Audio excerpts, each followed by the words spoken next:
Original sir ఇది ఇట్లా ఉంటుంది చేసి అదే సార్ బాల్ మాది ఉంది.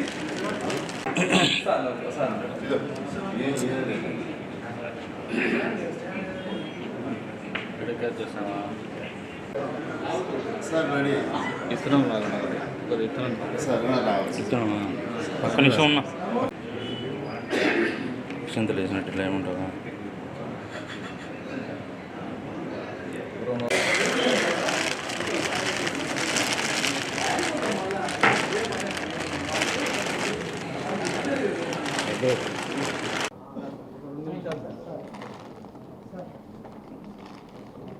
సరే కూర్చో ఇదే కూర్చో, మళ్ళీ వచ్చిన తర్వాత మళ్ళీ మారుతారు అక్కడ. చూడండి గంజాయి అది కింద ఉండేది బెల్లం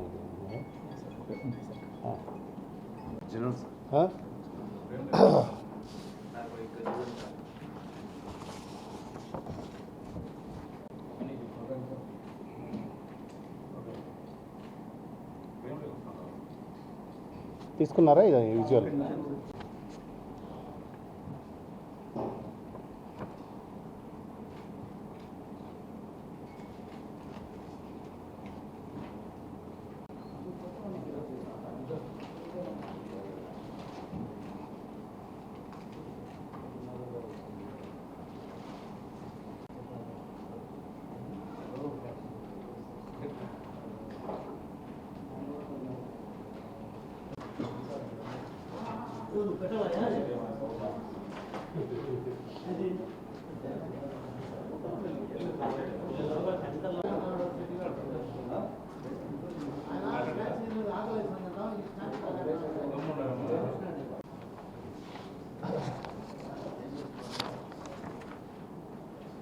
ముఖ్యంగా గంజాయి గురించి మనము చాలా ఎఫర్ట్స్ చాలా రకాలుగా మనం ఇన్ఫర్మేషన్ కలెక్ట్ చేయడం జరుగుతూ ఉంది. చాలామందిని మనం పట్టుకోగలుగుతున్నాము. అందులో భాగంగానే ఈ కటిగండ్ల రమేష్ బాబు అనే అతను ప్రతి నెల ఒకసారి ఒరిస్సా బార్డర్లోని విలేజెస్కి వెళ్ళి అక్కడ తన పరిచయం ఉన్నటువంటి ఇద్దరు వ్యక్తుల నుంచి 2-3 కిలోలు ప్రతిసారి తీసుకొచ్చి ఇక్కడ వాళ్ళ అసోసియేట్స్ అయినటువంటి కొంతమందికి ఇచ్చేయడం జరుగుతూ ఉంది, అమ్మడం జరుగుతూ ఉంది. దీంట్లో అక్కడ ఇతను కొని కిలో 3,000 నుంచి 5,000 రూపాయలకు కొని ఇక్కడ 25,000 నుంచి 30,000 రూపాయలకు అమ్ముతున్నాడు. అంటే దాదాపు 1 కిలో మీద ఇతనికి 20,000 రూపాయలు దాదాపు లాభం వస్తూ ఉంది. ఇది సైలెంట్గా సీక్రెట్గా ఎన్నో రోజుల నుంచి జరుగుతూ ఉంది. దీని మీద మన టీము బాగా నిఘా పెట్టి మూమెంట్స్ అన్నీ వాచ్ చేసి రెడ్ హ్యాండెడ్గా ఈ గాంజాని ఒరిస్సా నుంచి కడపకు తరలిస్తుండగా పట్టుకోవడం జరిగింది. దీంట్లో ఈ చాంద్ బాషా అనే అతను సీకే దిన్నె మండలం ఇందిరానగర్లో ఉంటాడు. ఈ రమేష్ బాబు తీసుకొచ్చి ఈ చాంద్ బాషాకి ఇస్తే చాంద్ బాషా దాన్ని చిన్న చిన్న ప్యాకెట్స్ చేసి మనకు కడప చుట్టుపక్కల ఉన్నటువంటి కన్జ్యూమర్స్ ఎక్కడైతే ఉన్నారో వాళ్ళందరికీ కూడా సప్లై చేయడం జరుగుతూ ఉంది.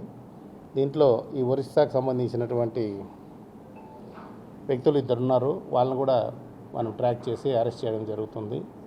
అలాగే ఇంకా ఎవరైనా దీని కింద చిన్న చిన్న రీటైల్గా కన్జ్యూమర్స్ ఎవరైనా ఉంటే కూడా వాళ్ళందరికీ కూడా కౌన్సిలింగ్ చేయడం జరుగుతుంది. అలాగే డీ అడిక్షన్ సెంటర్కి తీసుకెళ్ళి వాళ్ళ తల్లిదండ్రులకు కూడా ఇన్ఫార్మ్ చేసి వాళ్ళు ఈ గంజాయి బారిన పడకుండా చూడడానికి శాయశక్తులా ప్రయత్నిస్తాము.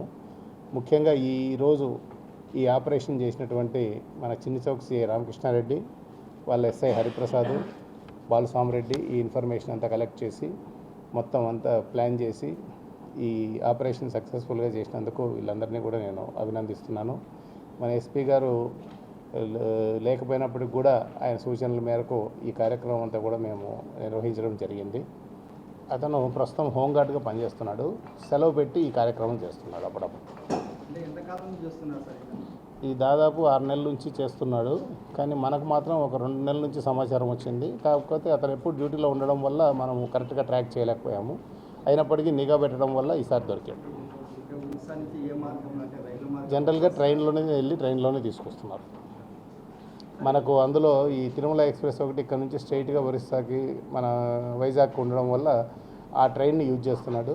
దీంట్లో ముఖ్యంగా మనం గమనించాల్సిన విషయమే, ఇతను ట్రైన్లో తీసుకొచ్చేటప్పుడు చాలాసార్లు చెకింగ్ కూడా జరిగింది, కానీ ఇతన్ని పట్టుకోలేకపోయారు. మిగతా వాళ్ళని పట్టుకున్నారు కానీ వీళ్ళని పట్టుకోలేకపోయారు. ఎక్కడ మిగతా చోట్ల నంద్యాలలో కానీ ఇంకో చోట కానీ. దీనికి కారణం ఏమంటే దీని మీద ఈ గంజా ఉంది కదా, ఈ గంజా మీద బెల్లము, మల్లెపూలు ఇలాంటివి పెట్టి, ఇప్పుడు చూడండి మీరు గమనించండి, ఈగలు ముసిరాయి, ఈగలు ముసిరాయి చూడండి. ఇది ఫ్రెష్ గంజా అయితేనే ఈగలు ముసురుతుంది అనమాట. డ్రై గంజా మీద ఈగలు వాలవు. ఇప్పుడు బెల్లం మీద కూడా ఈగలు వాలుతాయి. అంటే ఎవరికైనా కానీ చెక్ చేసే వాళ్ళకి దాని మీద ఈగలు ముసిరినా కూడా అనుమానం రాకుండా ఉండడానికి ఈ బెల్లము, మల్లెపూలు ఇలాంటివి దినుసులు ఇలాంటివన్నీ కూడా దీని మీద కవర్ చేసి తీసుకెళ్ళి ట్రాన్స్పోర్ట్ చేసేవాళ్ళు అనమాట. ఇవన్నీ కొత్త కొత్త మనం తెలుసుకోవాల్సిన విషయాలు. ఎంతవరకు అంటే ఇప్పుడు మోరల్గా చూసుకుంటే అది చాలా చాలా పెద్ద తప్పు. ఎందుకంటే ఇప్పుడు ఒక నేరాన్ని ప్రివెంట్ చేయాల్సిన వాళ్ళు మనమే నేరం చేయడం అనేది క్షమించరాని నేరం. ఇప్పుడు ఎవరి పాత్ర ఉన్నా వదిలిపెట్టేది లేదని చెప్పడానికే ఈ పట్టుకోవడం అనే ఆపరేషన్ చేయడం జరిగింది.